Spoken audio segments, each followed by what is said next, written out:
આકર્ષણનો નિયમ આપણે બધાએ એના વિશે સાંભળ્યું છે બરાબર, પણ શું એ ખરેખર એટલું જ છે જેટલું આપણે સમજીએ છીએ કે પછી એની પાછળ કોઈ ઊંડું સત્ય છુપાયેલું છે? સારું, ચાલો આજે કેટલાક રસપ્રદ સ્ત્રોતોના આધારે આ વિષયને એક નવા જ દૃષ્ટિકોણથી જોઈએ. તો આ વાતને સમજવા માટે ચાલો ને એક નાનકડો પ્રયોગ કરીએ, એક વિચાર પ્રયોગ જે આપણી માન્યતાઓને થોડી હલાવી શકે છે.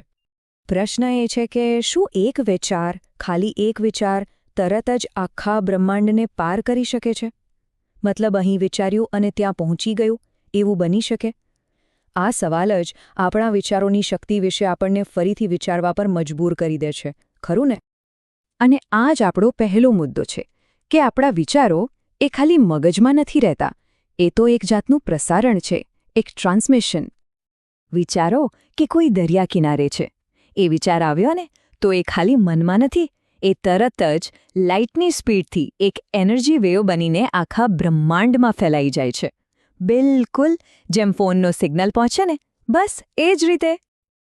પણ સવાલ એ થાય કે જો આવું થતું હોય તો આપણને કેમ કંઈ અનુભવાતું નથી? સારું, એનું કારણ એ છે કે આ બધું એક એવી ફ્રીક્વન્સી પર થાય છે જેને આપણી આંખ, કાન, આપણી 5 ઇન્દ્રિયો પકડી જ નથી શકતી. જેમ કે એક ડોગ વિસલ. આપણને એનો અવાજ નથી સંભળાતો, પણ કૂતરાઓ તરત જ એને પકડી લે છે. આનો મતલબ એ છે કે આપણી સમજની એકદમ બહાર બ્રહ્માંડમાં એવી કેટલીય અમૂર્ત ઊર્જાઓ છે અને જે વસ્તુઓ આપણે ઈચ્છીએ છીએ એની ફ્રીક્વન્સી પણ ત્યાં જ છે, આપણી આસપાસ, બસ એ વાસ્તવિકતામાં બદલવાની રાહ જોઈ રહી છે. ઓકે, તો જો આ બધી એનર્જી, આ બધી શક્યતાઓ આપણી આસપાસ જ છે, તો પછી સવાલ એ છે કે એને પોતાની વાસ્તવિકતામાં લાવવી કઈ રીતે, એને ટ્યુન ઇન કઈ રીતે કરવું? અહીંયા વાઇબ્રેશનલ મેચનો કોન્સેપ્ટ આવે છે.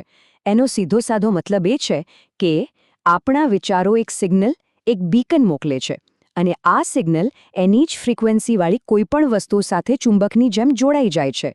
એટલે કે જેવું આપણે વિચારીએ, જેવું અનુભવીએ, એવી જ વસ્તુઓ આપણી તરફ ખેંચાઈને આવે છે.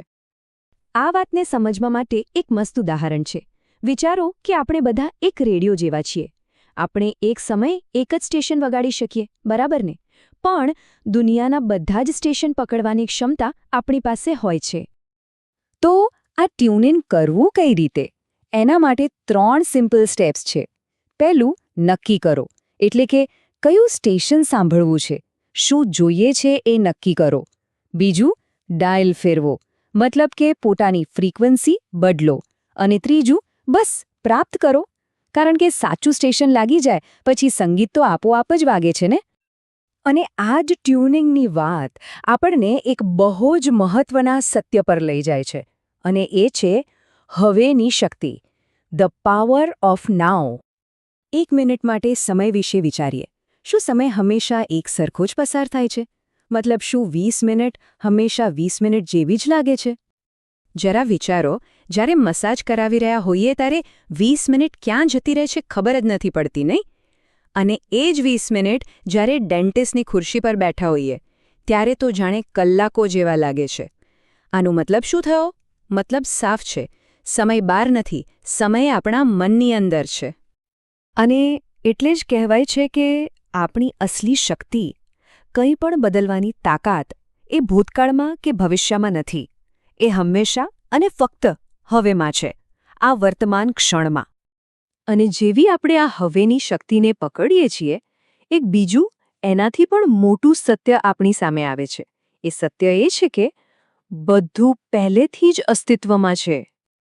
આ વાત કદાચ વિચિત્ર લાગે, પણ એ વિજ્ઞાનના એક મૂળભૂત નિયમ પર આધારિત છે. આપણે બધાએ સ્કૂલમાં ભણ્યા છીએ કે ઊર્જાનું સર્જન કે નાશ કરી શકાતો નથી. એને બનાવી પણ ન શકાય અને એનો નાશ પણ ન કરી શકાય. હા, એ ફક્ત પોતાનું સ્વરૂપ બદલી શકે છે. જેમ પાણીમાંથી બરફ અને બરફમાંથી વરાળ બને. પણ ઊર્જા તો એટલી જ રહે છે. હવે જો આ નિયમ સાચો હોય તો એનો મતલબ એ થયો કે જે કંઈ પણ બની શકે છે, જે કંઈ પણ ક્યારે અસ્તિત્વમાં આવી શકે છે, એ બધું જ ઊર્જાના રૂપમાં હવેની આ ક્ષણમાં પહેલેથી જ હાજર છે.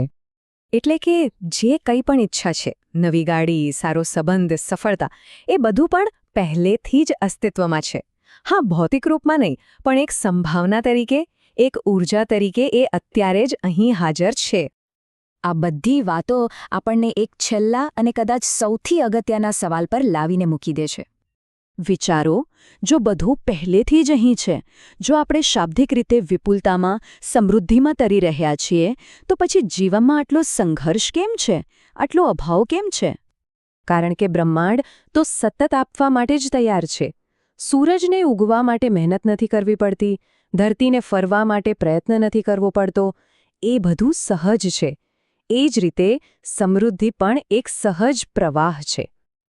તો પછી અંતિમ સવાલ એ જ છે, જો આપણે જે કંઈ પણ ઈચ્છીએ છીએ તે બધું પહેલેથી જ અસ્તિત્વમાં છે, તો એવી તે કઈ વસ્તુ છે જે આપણે ચૂકી રહ્યા છીએ?